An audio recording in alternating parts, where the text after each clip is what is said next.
என்னோட பேரு கே. கதிர்செல்வி. இப்ப டிக்ளேர் பண்ண குரூப் 1 எக்ஸாம் ரிசல்ட்ஸ் 2025ல நான் ஸ்டேட் ஃபர்ஸ்ட் ரேங்க் செக்யூர் பண்ணியிருக்கேன். நான் கடலூர் டிஸ்ட்ரிக்ட் சிதம்பரம் தாலுக் வாழக்கொல்லைங்கிற கிராமத்துல இருந்து தான் வரேன். நான் எப்படி ஸ்டேட் ஃபர்ஸ்ட் ரேங்க் செக்யூர் பண்ணேன் அப்படின்னா, நான் வந்து கன்சிஸ்டன்ட்டா படிச்சேன். நான் 2019 பாஸ்ட் அவுட். அதுலேருந்து நான் கன்சிஸ்டன்ட்டா 6 இயர்ஸ் படிச்சேன். நான் என்னென்ன ஸ்ட்ராட்டஜிஸ்லாம் யூஸ் பண்ணேன் அப்படின்னா, நான் வந்து ஹார்ட் ஒர்க் பண்ணுவேன். என்னென்ன தப்புகள் பண்ணேன் அப்படின்றத திருத்திக்கிட்டேன். அதுக்கப்புறம் டைம் மேனேஜ்மெண்ட் பண்ணேன். என்னென்ன தப்பு பண்ணியிருக்கோம் அப்படிங்கிறது இன்னும் இம்ப்ரூவ் பண்ணுறதுக்கு என்னோட குவாலிட்டி ஆஃப் எஜுகேஷனை நான் இம்ப்ரூவ் பண்ணேன். இந்த மாதிரிலாம் நான் பண்ணி தான் வந்து என்னோட ப்ரிப்பரேஷனை வந்து என்னோட குவாலிட்டி ஆஃப் ப்ரிப்பரேஷனை இன்க்ரீஸ் பண்ணி என்னால் வந்து highest mark in mains and first slab in interview வாங்க முடிஞ்சுது.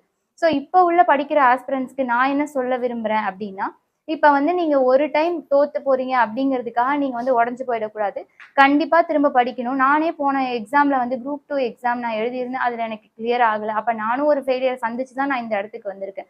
ஃபெயிலியர்ஸை சந்திக்கிறதுக்கு நம்ம எந்த விதத்திலையும் வந்து தயங்கவே கூடாது.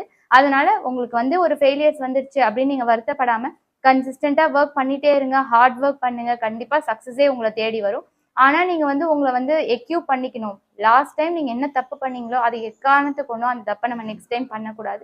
இதெல்லாம் நம்ம வந்து கன்சிஸ்டண்டா ஃபாலோ பண்ணி நம்மளோட ப்ரிப்பரேஷனோட குவாலிட்டி எல்லாம் இம்ப்ரூவ் பண்ணா உங்களாலையும் வந்து நல்ல மார்க்ஸ் எடுத்து கிளியர் பண்ண முடியும்.